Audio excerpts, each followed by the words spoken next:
स्वाहा। ॐ नमो हनुमते रुद्रावताराय सर्वशत्रुसंहारणाय सर्वरोगहराय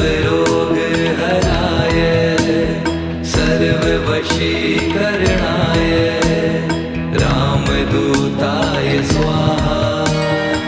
ॐ नमो हनुमते रुद्रावताराय सर्वशत्रुसंहारणाय सर्वरोगहराय सर्ववशीकरणाय